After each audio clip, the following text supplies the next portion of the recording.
इसके लिए गुरुजी ने बहुत अच्छी युक्ति बताई। कहा कि किसी ने, गुरुजी कहाँ से, हम तो कहीं टहलने नहीं जाते, कहीं किसी जगह पर पार्क नहीं जाते, क्या करें? तो कहा कोई बात नहीं है, तुम अपने घर में शीशे के सामने अपना कमरा बंद कर लो और शीशे के सामने खड़े हो जाओ और सामने खड़े होकर के अपने आप तुम मुंह चिढ़ाओ शीशे में, विभिन्न प्रकार के मुख बनाओ और खूब ठहाका लगाओ। तो तुमको अपना मुंह देख करके हंसी आएगी और खूब ठहाका लगाओ उसमें बंद करके। हंसने से सारी अंदर की सारी नसें क्या होती हैं, खुल जाती हैं और उनके अंदर खून का प्रवाह आराम से होता है, सहज में होता है। और जब खून का प्रवाह होता है तो कोई बीमारी नहीं होती है। इसके लिए घर में आप हंसो, घर में नहीं हंस सकते हो, आप चाहते हो तो आप कंपनी मंगाओ, वहाँ पर मॉर्निंग में 8 से 9 1 घंटा योगा क्लास लेते हैं, उसमें लाफिंग क्लास भी कराते हैं। आप वहाँ आकर के हंस सकते हो और जो लोग आते हैं आप उनसे पूछो कितना आनंद आता है। तो ये शरीरी माध्यम है परमात्मा को प्राप्त करने के लिए। अगर आपका शरीर ही ठीक नहीं है, आप बैठ नहीं पा रहे हो, उठ नहीं पा रहे हो, नींद नहीं आ रही है, तो आप परमात्मा को क्या प्राप्त करोगे? तो बोला तन और मन।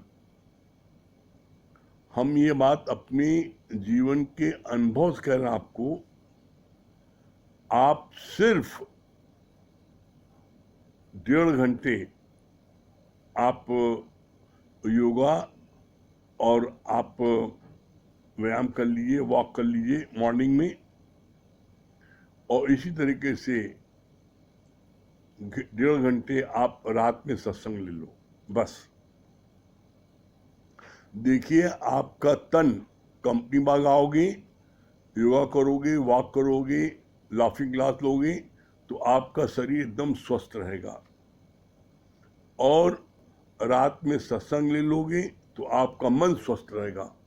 और जिस व्यक्ति का तन और मन दोनों स्वस्थ है तो वो दुनिया की सारी मौज ले सकता है, सारे भौतिक सुख भी ले सकता है।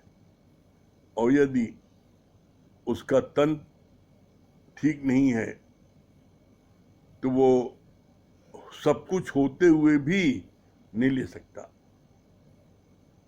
और मन स्वस्थ नहीं है तो सब कुछ होते हुए भी आप घर में बैठे हो, कहीं जाओगे नहीं। तो इसलिए अगर आप चाहते हो आपका जीवन आनंद में रहे, स्वर्ग परिवार में आ जाए, तो उसके लिए योगा और रात में सत्संग, ये 2 चीज आप कर लोगे और फिर आप बताओ हमको कि आपको आनंद मिले, तब कहना, निश्चित आपको आनंद मिलेगा। दूसरी बात, अभी क्या बात बोली सम्भवा ने, आप गिरते क्यों हो? अपनी इच्छा और अहंकार के कारण। और इच्छा और अहंकार कैसी अंदर पड़ी है? क्या बोला? इच्छा और अहंकार तुम्हारे अंदर उसी तरह पड़ी है जैसे एक लड़की के पेट में, गर्भ में बच्चा पड़ा होता है, वो दिखाई नहीं पड़ता। इसी तरीके से तुम्हारी इच्छा और अहंकार दिखाई नहीं पड़ता, लेकिन वो आ जाता है। तो इसलिए आप इस बात की कोशिश करो कि आप नित्य ज्ञान में बैठो, और जब आप नित्य ज्ञान में बैठोगे तो आपके अंदर से धीरे धीरे धीरे आपकी सारी इच्छा, चाहना और अहंकार टोटल समाप्त हो जाएगा।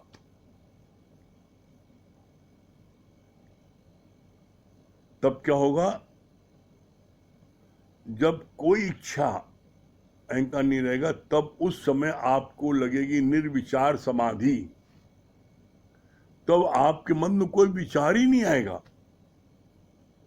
और जिस दिन आपके मन में विचार आना बंद हो जाए, आगे और पीछे, भविष्य में मेरा क्या होगा, मेरे बच्चों क्या होगा, और पास्ट में मेरे साथ किसने क्या किया, ये सोच के दुखी हो, ये दोनों विचार आने बंद हो जाए और आप निर्विचार समाधि में आ जाओ, आप समझ लो आप उसी दिन मुक्त हो गए। इसीलिए बोलते हैं भगवान, सर्व दुखों के निवृत्त और परम आनंद की प्राप्ति यही मुक्ति। और मुक्त है क्या? आप ना आगे सोच रहे पीछे की, आज अभी में रहो। आज और अभी आपको अच्छे से खाना पीना मिला, अच्छे से आप घर में रहे, अच्छे से सत्संग मिल रहा है। अब क्या चाहिए? कल की क्या होगा, कल क्या होगा देखा जाएगा। और अगर आप ऐसा आप करोगे तो निश्चित आपके अंदर आनंद की प्राप्ति होगी। हम लोगों का गीता का दूसरा अध्याय चल रहा था, कल दूसरा अध्याय जो चल रहा है,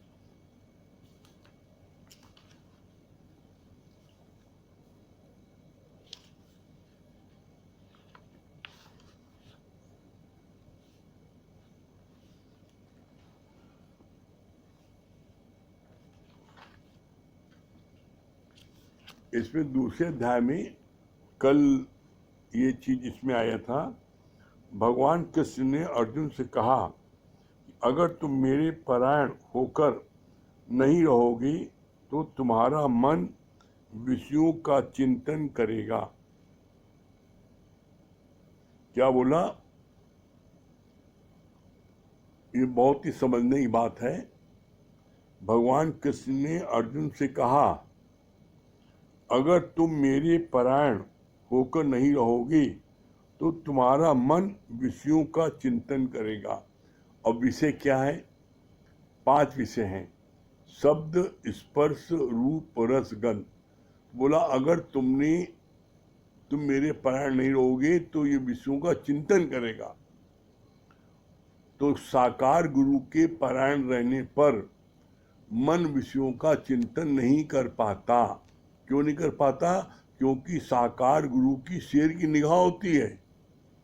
साकार गुरु की जो शरण में आ जाता है तो साकार गुरु किसी हालत में गिरने नहीं देता। तो बोला अगर तुम परायणों को नहीं रोक, भगवान कृष्ण ने यही उसको वार्निंग दे रहे हैं कि तुम अगर मेरे परायण होकर नहीं रहोगे तो तुम्हारा मन विषयों का चिंतन करेगा, और जब विषयों का चिंतन करेगा तो उसमें गिरेगा। और जब बोला विषयों की चिंतन करती हैं तो उनकी क्या हाल होती है? बोला 5 विषय हैं, शब्द, स्पर्श, रूप, रस, गंध। तो इसमें क्या बोला? शब्द जो है, शब्द का रस हिरन को होता है। तो हिरन मारा क्यों जाता है? हिरन को जल्दी कोई तीर, बाण, बंदूक नहीं मार सकता। क्यों? क्योंकि हिरन जो है एक पल में चौकड़ी भरता है। तो ऐसे में हिरन को पकड़ने के लिए क्या करते हो, कब मारा जाता है?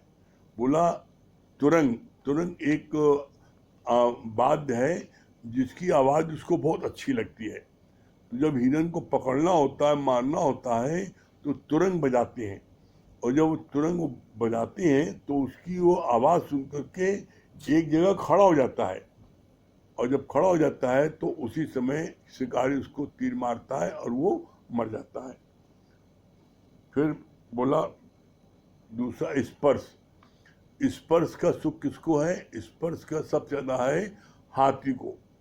हाथी इतना बलवान है कि उसको पकड़ने के लिए, उसको मारने के लिए उसको कोई जल्दी ऐसे नहीं मार सकता। तो हाथी को क्या करते हैं, एक बड़ा गड्ढा खोदते हैं और उसमें घास फूस भरते हैं। घास फूस भर करके उसके ऊपर एक खूब बड़ा दफ्ती का हाथी बनाते हैं, खूब बड़ा दफ्ती का, प्लाईबोर्ड का खूब बड़ा हाथी बनाते हैं और उसी घास फूस को उसको रख देते हैं। तो हाथी जो है दूर से हथनी को देखता है। जब हथनी को देखता है तो उसको स्पर्श करने के लिए वो उसमें तेजी से भागता है और गड्ढे में गिर जाता है। और फिर उसको क्या करते हैं वो लोग उसको जो है काफ़ी दिनों तक भूखा रखते हैं। और भूखा रखने में तब उसको फिर जो है उसको सारी जिंदगी उससे मजदूरी कराते हैं। वो फंसा क्यों? क्योंकि हथनी के स्पर्श के सुख के लिए वो भागा। फिर बोला तीसरा है, कौन है? रूप। रूप का आशिक होंगे पतिंगा। पतिंगा जो है अपना रूप उसमें क्या है, मार मार के टक्कर, जो बल्ब होता है वो इतना उसमें आकर्षण उसको लगता है, पतिंगा उसमें अपना सिर मार मार करके वो उसमें जो है अपनी जान दे देता है। कैसे? जैसे बोला रूप का आशिक पतंगा है, उसी तरीके से रूप का आशिक जो है लड़के लड़कियां हैं। अब यहाँ लड़कियां हैं तो आप देखो लड़के लोग जो है और एक तरह पतंगे की तरह उसके आगे पीछे मंडराते लेता रहता है, और लेते लेते संध्या हो जाती है, वो कब बंद हो जाता है उसको नहीं पता लगता। परिणाम क्या होता है? उसी भौरा रस लेते लेते कमल के फूल में बंद हो जाता है, उसकी जान चली जाती है। तो क्या बोला? एक एक रस, शब्द स्पर्श रूप रस गंध, ये 5 विषय हैं, और ये पांचों विषय एक एक विषय एक एक जानवर में है, और एक एक विषय एक एक जानवर में होने के कारण वो मारे जाते हैं। तो भगवान ने कहा कि मनुष्य में पांचों है, मनुष्य में शब्द स्पर्श रूप रस गंध, ये पांचों की आसक्ति है, बिना उसके जो है वो रह नहीं पाता। शब्द देखिए, जरा सा एक शब्द बोला जाता है, शब्द के तार पर मनुष्य नाच जाता है। अगर आप अभी जैसे अक्सर पहले तो बहुएं लोग सुसाइड कर लेती थी, सास ने एक शब्द बोला, रोटी जली, उससे हो गई जली, किसी कारण जल गई रोटी बहू से, तो सास क्या बोलती है? तो भी अम्मा ने यही सिखाया था, जली रोटी सीखना। इतनी बात सुना, पता लगा कि सुसाइड। तो शब्द के तार पर नाच गए ना। अम्मा ने, अरे भाई तुम शरीर हो नहीं तो किसको बोला? शब्द के तार पर नाच गए और जान दे दिया। तो मनुष्य पांचों विषय में उसकी आसक्ति है। शब्द में किसी ने बोला नाच गए, किसी ने बोला जीवन पर्यंत बोलचाल बंद, किसी ने बोला मारपीट करने लगे। तो शब्द के बोला एक शब्द सह नहीं सकता कोई। तो ऐसे बोला कि शब्द जो है मनुष्य के लिए कितना घातक है। फिर बोला स्पर्श, स्पर्श पाने के लिए मनुष्य क्या से क्या कर बैठता है। फिर बोला रूप, रूप के लिए जो है लड़के लड़कियों के चक्कर में कैसी बर्बादी होती है, न जात न पात देखती है, न कुछ देखती है, न छोटी बच्ची देखती है, न बड़ा देखते हैं। जब काम भावना उत्पन्न होती है तो कैसा उसमें गिर जाते वो। तो बोला ये सब में गिरते हैं। फिर बोला रस, रस जो है हर चीज में रस है। डायबिटीज है, डॉक्टर ने मना किया है कि भैया मीठा मत खाना, लेकिन जब तक 4 मिठाई न खा लें खाना हजम नहीं होता। कुछ हो जाए, घर वाले ताले बंद करके रखते हैं, उसके बाद भी जो है चोरी से इंसान खा लेता है। इतनी आसक्ति है, वो अपनी जबान में कंट्रोल है ही नहीं ना। तो बोला खाने का और बोलने का ये रस मनुष्य को है। फिर बोला गंध, देखो कैसा सूट बूट पर कैसा कैसा इतना सेंट लगाते हैं, कितना छिड़कते हैं। तो बोला कि इंसान को ये पांचों है। अब सोचो भगवान ने क्या बोला, एक एक जीव में एक एक रस होता है, एक एक विषय जिसके कारण से वो मारा जाता है। तो तुलसीदास ने कहा मनुष्य में पांचों है, तो ताकी का गति हुई।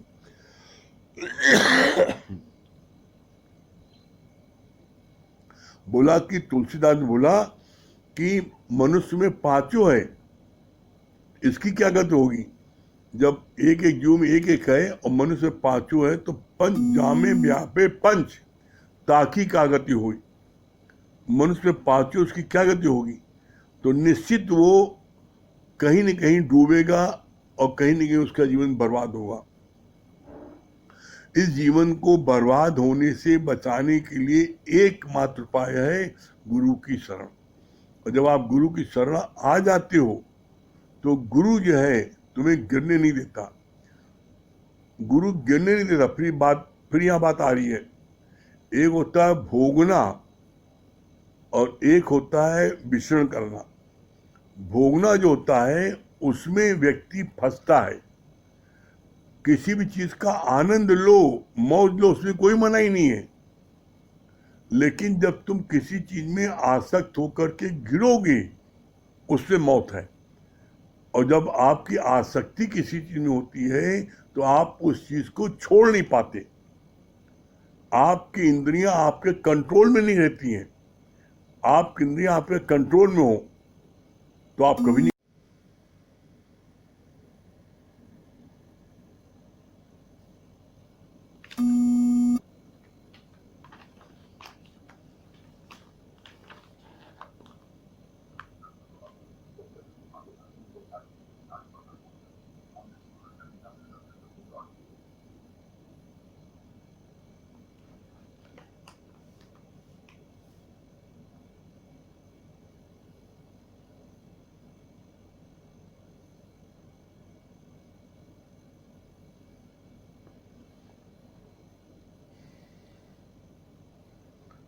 बहुत अच्छी बात आगे बोली फिर भगवान ने,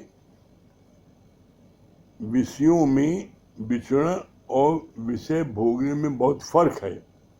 विचरण ऐसे हुआ जैसे तुम बाजार से घूमकर आ गए, और भोगना है उसमें लिप्त हो जाना।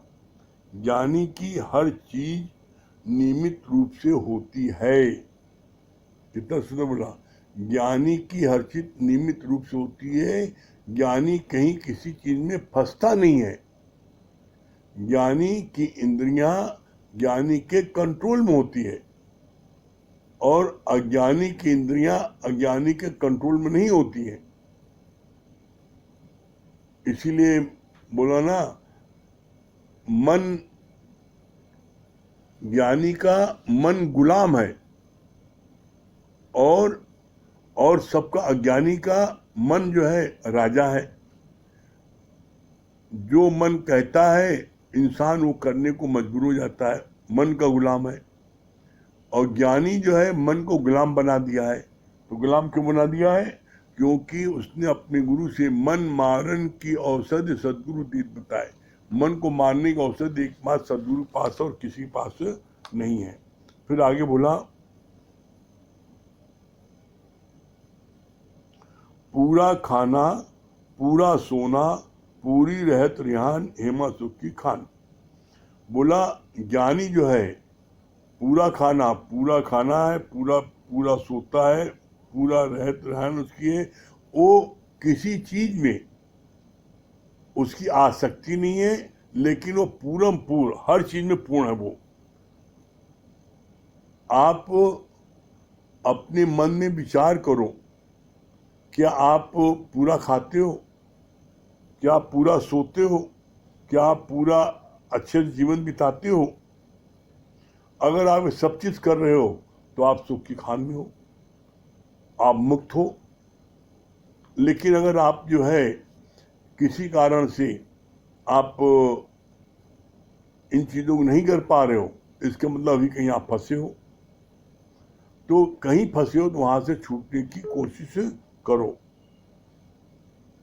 फिर आगे बोला,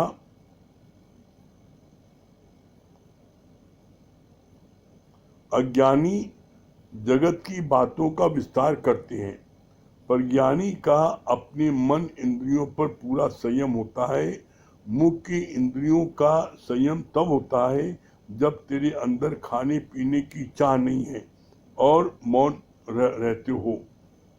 क्या बोला? अज्ञानी जगत की बातों का विस्तार करती हैं। आप अपने जीवन में देख लो, आप किसी भी रिश्तेदार को चले जाओ, किसी दोस्त को चले जाओ, तो आपका मन वहां पर बैठने नहीं करता। क्यों? क्योंकि अज्ञानी जगत की बातों का विस्तार करते हैं। क्या करते हैं अज्ञानी लोग? क्या करते हैं? देखो, अज्ञानी जो है वो बस यही बात करेंगे, तुम्हारा बेटा क्या करता है, तुम्हारी बिटिया क्या करती है, कितना कमाती है, क्या मतलब सिवाय माया की दूसरी बात ही नहीं। अभी कल बात चली है ना, धर्म अर्थ काम मोक्ष, 4 चीजें। दुनिया में आप कहीं चले जाओ, आपसे व्यक्ति अर्थ और काम की बात करेगा। अर्थ माने धन दौलत, कितना कमाते हो, कितना इकट्ठा कर रखा है, कितना बैंक बैलेंस है, कितने मकान है, कितनी जायदाद है, पूरा ब्यौरा इनकम टैक्स अफसर की तरह आपसे लेगा। और जब ये टॉपिक समाप्त हो जाएगा तब दूसरा टॉपिक आएगा कि आपके कितने बच्चे हैं, कितनी शादी हुई, कितना क्या है, पूरा डिटेल लेगा। तो बोला दुनिया वालों के पास बैठो तो वो सिर्फ अर्थ और काम की बात करते हैं, धर्म और मोक्ष की बात सिर्फ गुरु करता है, बाकी दुनिया वाले कोई नहीं करते। तो ऐसे में दुनिया वालों के पास में, इसीलिए आज आप अपने ही देख लो, आपका कहीं किसी भी रिश्तेदार किसी दोस्त को वहां जाने का मन करता है, और आप जब चले जाते हो तो आपके मुख से एक शब्द निकलता, आप चुपचाप मौन बैठे रहते हो। क्यों? उनकी बातों में आपको अब इंटरेस्ट नहीं आता और आपकी बातों में उनको इंटरेस्ट नहीं आता। तो ऐसे बोला, ऐसी का ज्ञानी मुष्ट हो बैठिए, ऐसी का चुपचाप बैठे रहो, बोलो कुछ नहीं, उनकी बातों को सुनते रहो बस, और सुनते रहो। और सुनते सुनते जहां पर उनका जब रोना गाना शुरू हो कि हाँ ऐसा, तब उस समय अपने गुरु की बात, तो मेरे गुरु जी इसलिए कहते हैं को काहू का नाही प्रीतम जान लो मन माही। जो तो वही बाल बच्चों के लिए सत्संग छोड़ देते हो, बाल बच्चों के लिए गुरु से मिलना छोड़ देते हो, गुरु की बात नहीं मानते हो, गुरु की बात काट करके बाल बच्चे की बात मानते हो, तो बोला ये सब कोई साथ नहीं देंगे। तब पश्चाताप होता है, हाँ मैंने क्या कर दिया। तो इसलिए अजो कुछ बिगड़ो नहीं, अभी कुछ दिन बिगड़ा है, और आज से गुरु की बात मानोगे तो तुम्हारा कल्याण होगा, और गुरु बात मानोगे तो तुम्हारी उन्नत होती जाएगी, और घर वालों की बात मानते जाओगे तो तुम उसमें और गिरते जाओगे और फंसते जाओगे। फिर आगे बोला,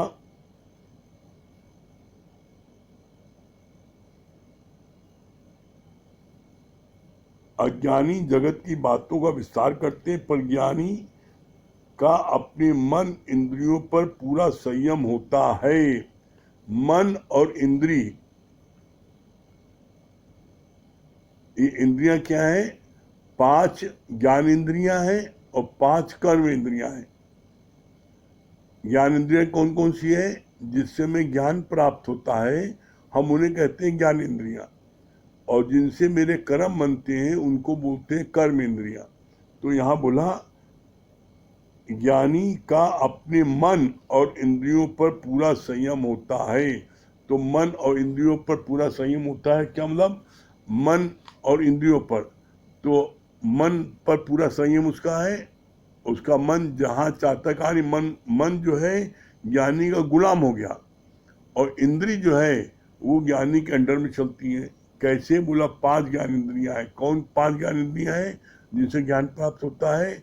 आँख, नाक, कान, जिह्वा और त्वचा, ये 5 ज्ञान इंद्रियां हैं जिनसे हमें ज्ञान प्राप्त होता है। कैसे? आँख से आपने देखा किसी को तो पता लगता है, ज्ञान प्राप्त होता है, ये गोरा है, काला है, लंबा है, नाटा है, गोरा है ना, तो ये जो ना, ये चीज ज्ञान प्राप्त हुआ। तो ऐसे में आँख से हमें ज्ञान प्राप्त हुआ कि उसकी कितनी हाइट, कितनी कम है।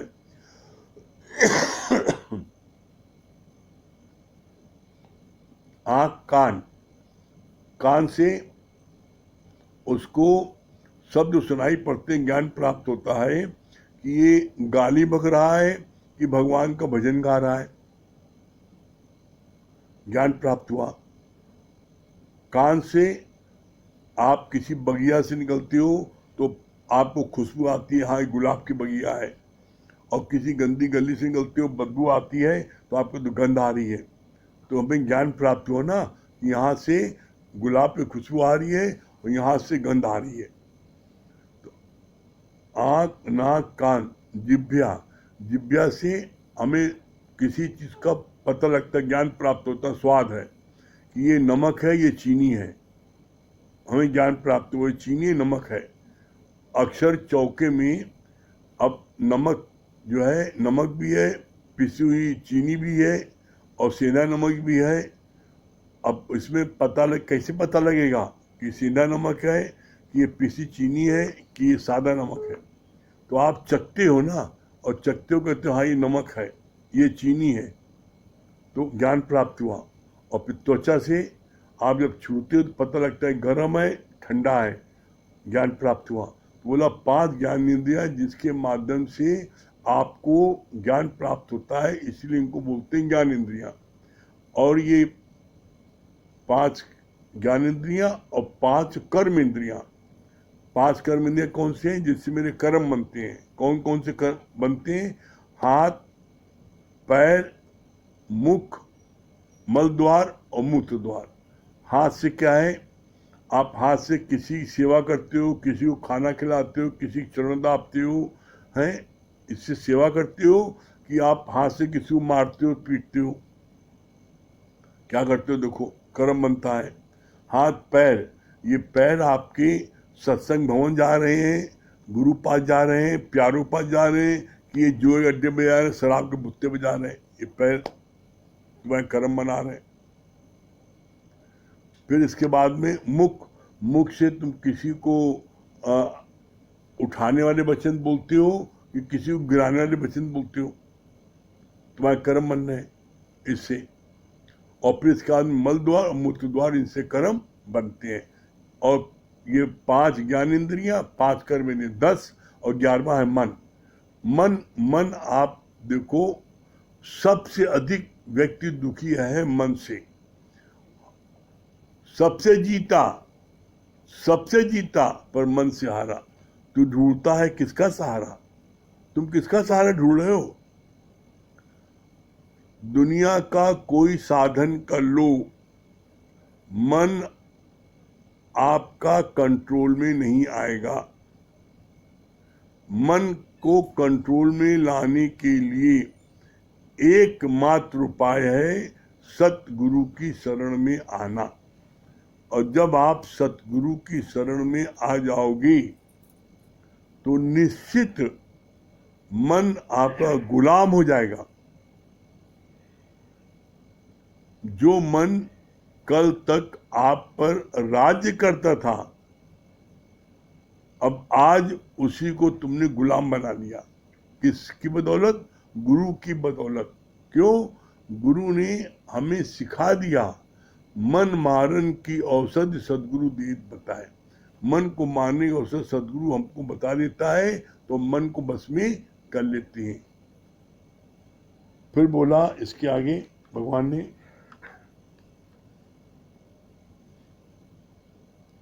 मुख की इंद्रियों का संयम तब होता है जब तेरे अंदर खाने पीने की चाह नहीं हो और मौन रहते हो। मुख की इंद्रियों का संयम तब होता है जब तेरे अंदर खाने पीने की, अब आपके अंदर खाने पीने की आसक्ति है तो कितना भी कुछ हो आप नहीं मानोगे और आप करोगे। तो बोला ये आप देखो, संयम कहा जा, चुप रहो, चुप नहीं, बक कर कोई बात करता रहेगा। किसी का अपने ऊपर कंट्रोल है ही नहीं। तो बोला ये कंट्रोलिंग पावर गुरु से सीखनी पड़ेगी। और जब कंट्रोलिंग पावर आपके अंदर आ जाएगी तब आता है ज्ञान में। जब कंट्रोलिंग पावर आ जाएगी और आपका मन आपका गुलाम हो जाएगा, तब आता है ज्ञान में हसंदियां, खिलंदियां, खावंदियां भी छोबे मुक्त। तब तुम हंसते, खेलते, कूदते, नाचते, गाते तुम क्या है, मुक्त हो जाओगे। कब? जब तुम्हारा जो है मन तुम्हारे कंट्रोल में रहेगा। फिर आगे बोला,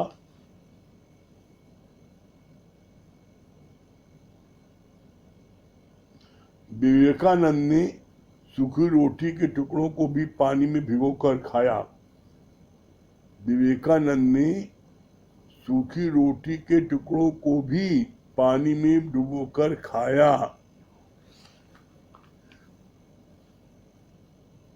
इतनी अंदर में ज्ञान की तड़पन हो कि अगर हमें सूखी रोटी भी पानी में भिगोकर खानी पड़े तो हम विवेकानंद तरह खा सकें।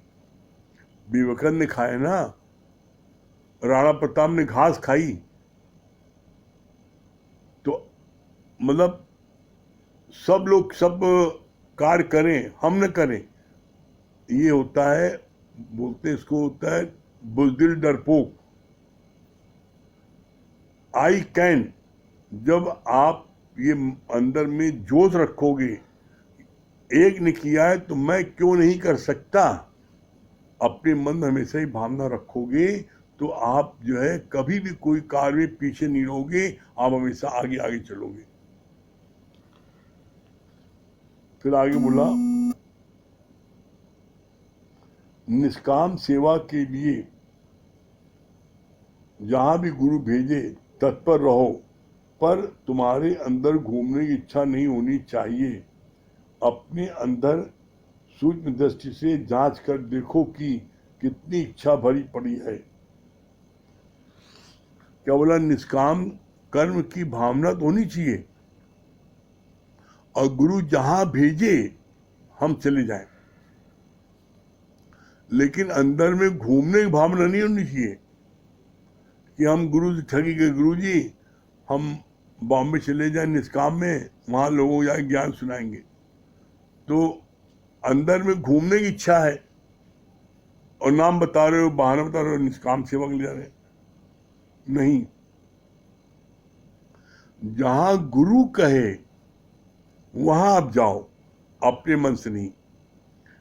आपका मन फिर अपने उसी रिश्तेदारों को जाना चाहेगा, फिर अपनी जो है जिससे हमें सुख मिलता वहां जाना चाहेगा। तो ऐसे में तुम फिर निष्काम कहाँ जा रहे हो? तुम तो सुख भोगने जा रहे हो, तुम रिश्तेदारी निभाने जा रहे हो। तो जहां पर गुरु बोले उस जगह जाओगे तो वहां पर आपकी उन्नत होगी। फिर आगे क्या बोला?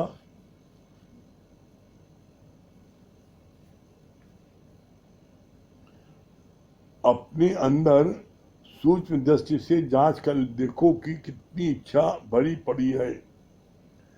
अपने अंदर आप देखो, चेक करो कि आपके अंदर अभी इच्छा पड़ी है।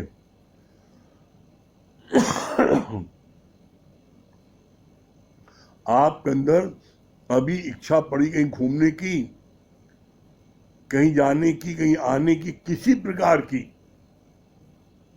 कोई इच्छा पड़ी है तो उसको आज ही निकाल दो। क्यों? अगर आपने नहीं निकाला, बोला इच्छा ऐसी बलवती जो घुमाती गली गली, और इच्छा से मौत भली। भगवान ने कहा इच्छा से मौत भली। क्यों? इच्छा जो आप गली गली घुमाएगी और आपको गिरा देगी। लेकिन जैसा भगवान कृष्ण ने अभी शुरू में बोला था, हे अर्जुन तू मेरे परायण होकर के रह। तुम मेरे परायण नहीं रहोगे तो तुम विषय में गिर जाओगे, फंस जाओगे। तो यहाँ पर सबसे सरल साधन है हमारे लिए। क्या है? हम गुरु के परायण होकर के रहें। गुरु जो कहे हम गुरु की बात मानते हैं, बस। तो इसमें क्या होगा? हम कभी गिर नहीं पाएंगे। हम जो अपनी बुद्धि चलाते हैं, अपना मन चलाते हैं, तभी गिरते हैं। और इसीलिए गुरु ने ये बात बोली है, मन बुद्धि कर दो अर्पण, ज्ञान तभी पाओगे। और मन बुद्धि को चलाओगे तो गुरु से दूर जाओगे। अगर आपने मन बुद्धि चलाई तो गुरु से दूर हो जाओगी। तो यहाँ से गुरु से दूर ना हो, इसके लिए क्या है? हम हमेशा अपनी मन बुद्धि को ताक पर रख दें। बस जो गुरु कहे yes yes yes yes yes yes करते जाओगे, आप मंजिल को शीघ्र प्राप्त कर लोगे। मतलब फार्मूला है, जैसे 2 दूनी 4 फार्मूला है, उसी तरीके से मंजिल तक पहुंचने का फार्मूला है। बस गुरु यस करते जाओ, देखो आप पहुंचते हो नहीं पहुंचते, निश्चित आप पहुंच जाओगे। फिर बोला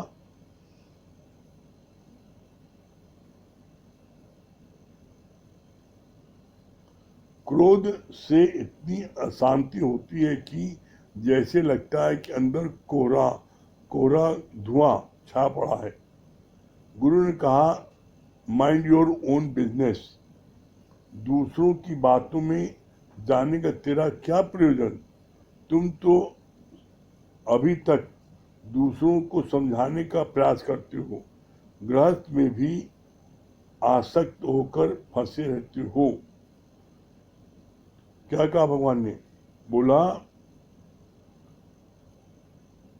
क्रोध से इतनी अशांति होती है जैसे लगता है अंदर कोहरा धुआं छाया पड़ा हो।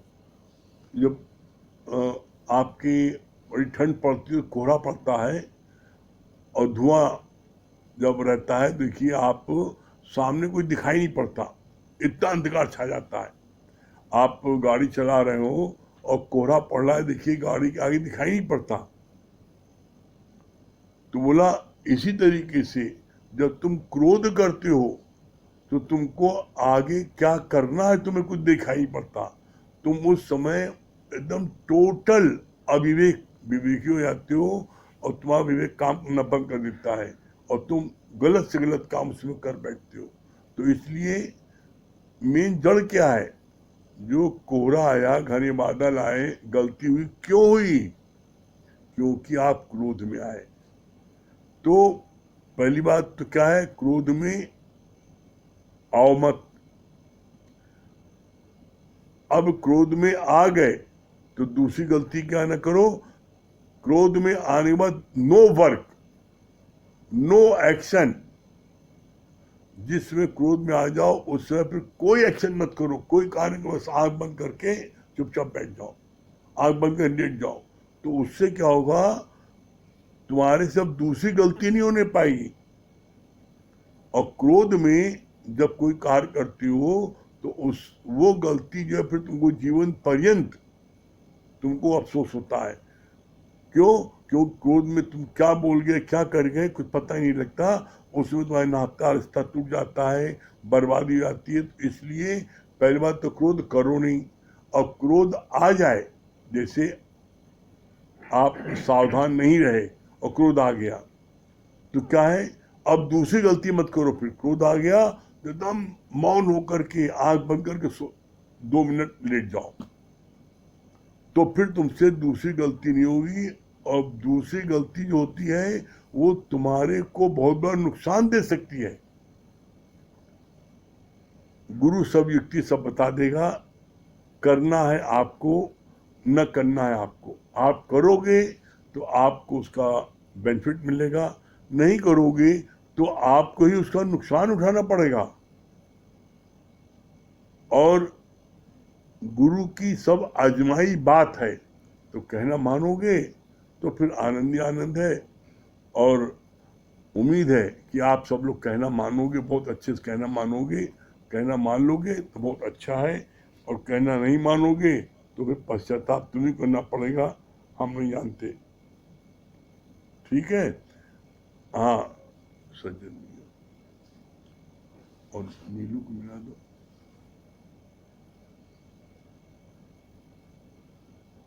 हाँ, सज्जन भैया।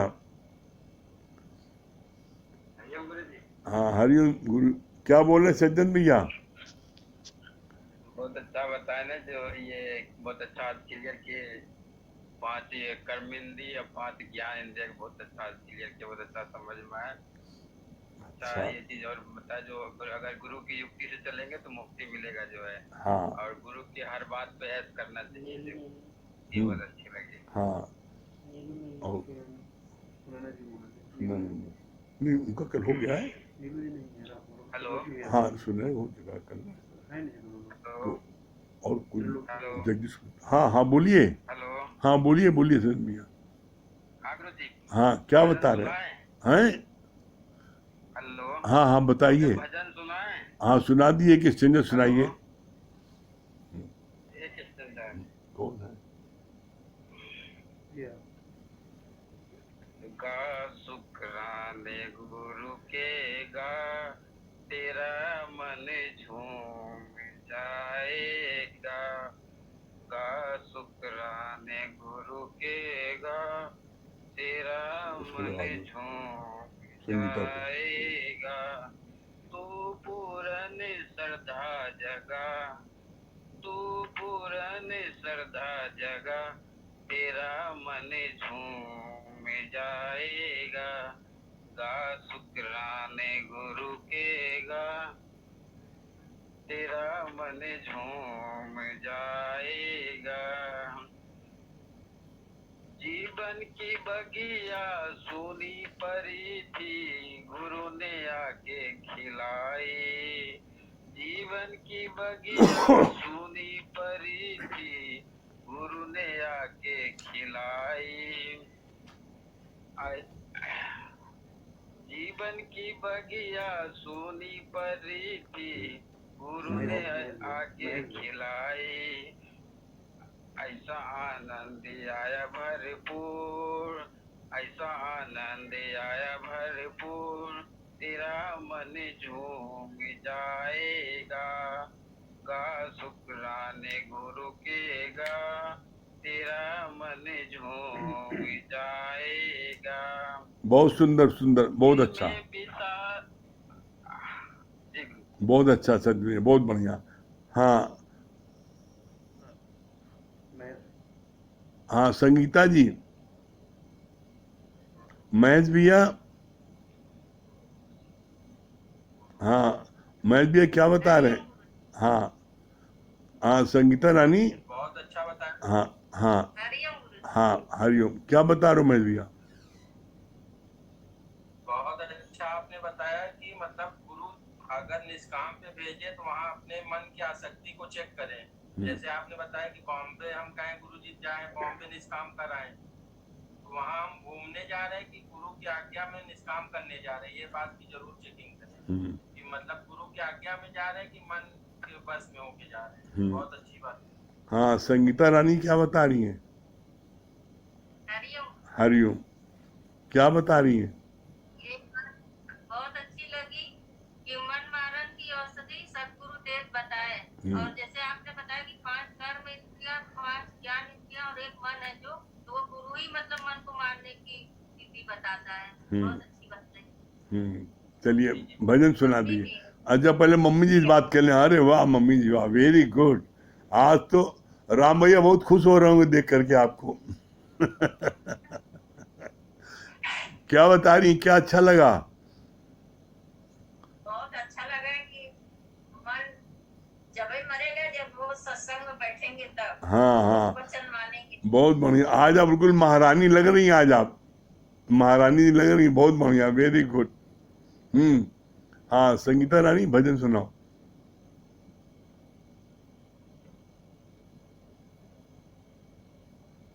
हर पल याद तुम्हारी हो, हर पल तेरा नजारा हो, हर पल याद तुम्हारी हो, हर पल तेरा नजारा हो। सेवा सुमिरण और सत्संग, जीवन ये हमारा हो, हर पल याद तुम्हारी हो, हर पल तेरा नजारा हो। सुबह सुबह जब आँख खुले, तेरा ही दीदार मिले।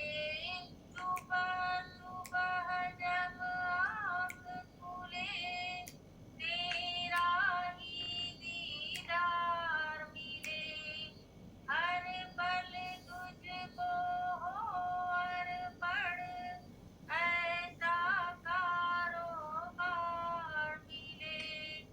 पल पल तुझको ऐसा कारोबार।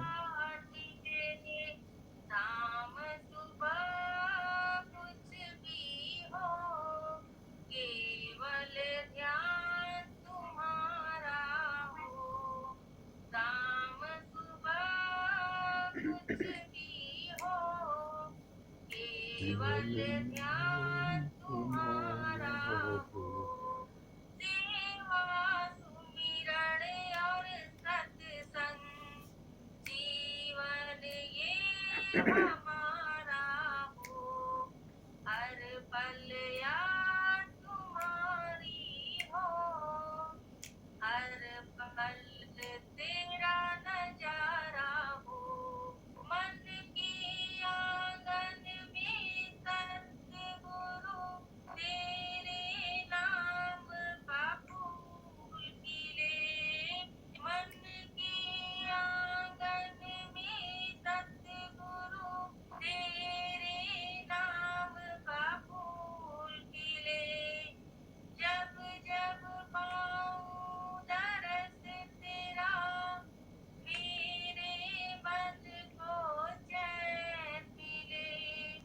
जब जब पाऊं दरस तेरा, मेरे मन को चैन मिले।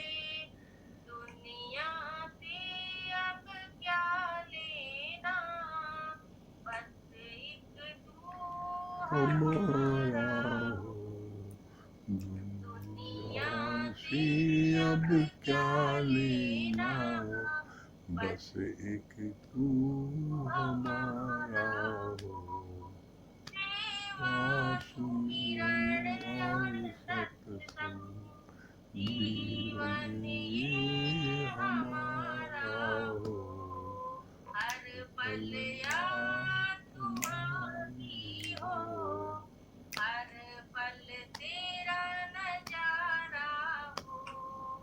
ऐसी दया करो भगवान, वाणी में भी मिठास हो। ऐसी दया करो भगवान, वाणी में भी मिठास हो। तेरा मैं गुणगान करूं, और तू मेरे पास हो। तेरा मैं गुणगान करूं, और तू मेरे पास हो। जब भी मैं मुख खोलूं, तेरा ही जयकारा हो।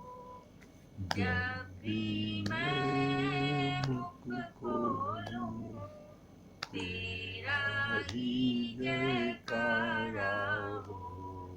सेवा सुमिरण और सत्संग, जीवन ये हमारा हो। हर पल याद तुम्हारी हो, हर पल तेरा नजारा हो। जीवन की हर बेला में सतगुरु तेरा साथ हो। जीवन की हर बेला में सतगुरु तेरा चित्रपाल क्या साथ हो। है? अंग संग रहना तुम मेरे, दिन हो चाहे उसी मिला दो, रात वो टाइम हो। मिला भजन का। अंग संग रहना तुम मेरे, दिन हो चाहे रात हो। मौत भी जब आए तो सामने तेरा नजारा हो। मौत भी जब आए तो सामने तेरा नजारा हो। सेवा सुमिरण और सत्संग, जीवन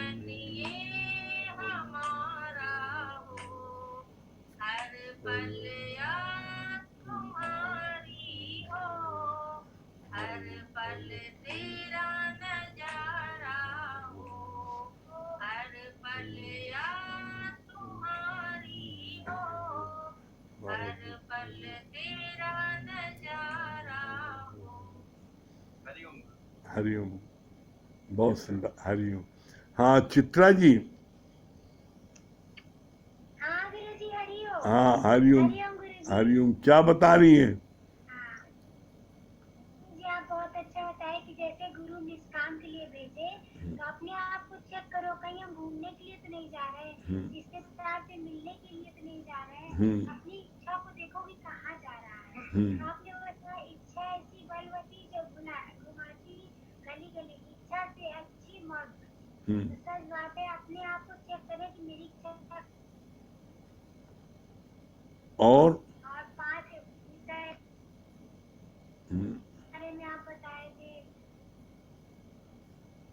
5 ज्ञान इंद्रिया, एक मन, ये 11 चीज जो गुरु के सामने ही जाकर गुलाम बनता है, नहीं तो संसार में अपना ही मन चलाता है। और शरण में आके कैसे गुलाम बन जाता है। और नरेंद्र भाई क्या बोल रहे हैं?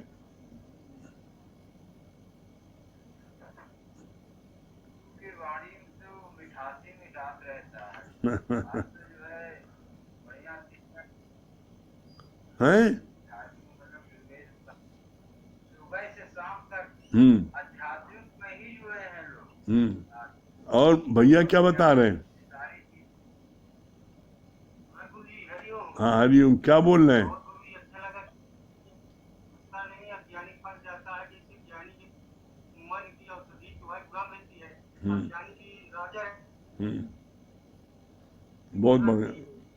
मन मार सबको कोई भी औषधि नहीं तैयार सदगुरु के पास। और गुरु की महिमा में क्या बता रही चित्रा रानी? चित्रा, गुरु की महिमा में क्या लिखा है कुछ?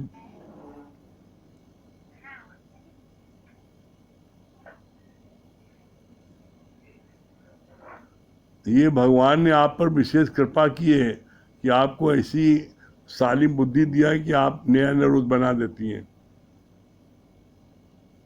क्या बनाया है? हे गुरुवर, हम अगर वो ना कर सके जो आप चाहते हैं तो कम से कम हमें इतनी समझ जरूर देना कि हम वो कतई ना करें जो आप कभी नहीं चाहते।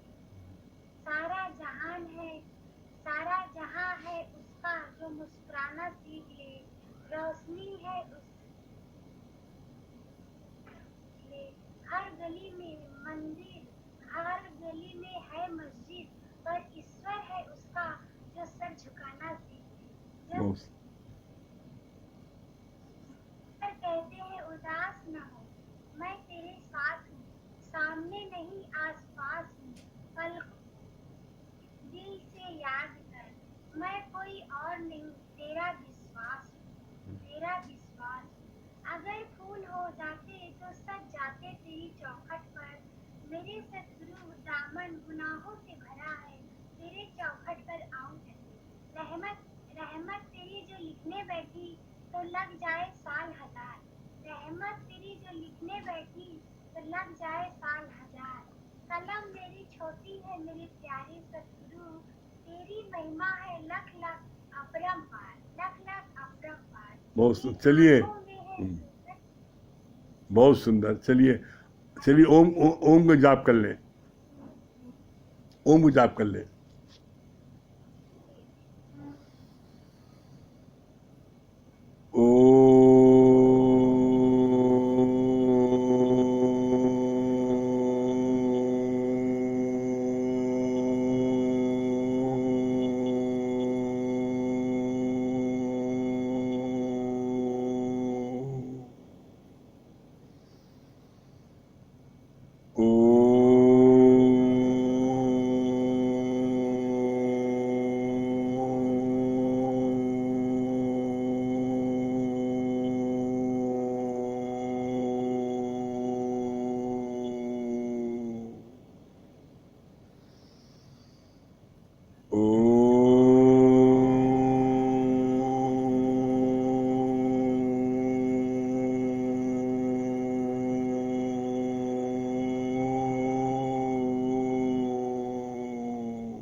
सभी प्रेमियों को हरिओम।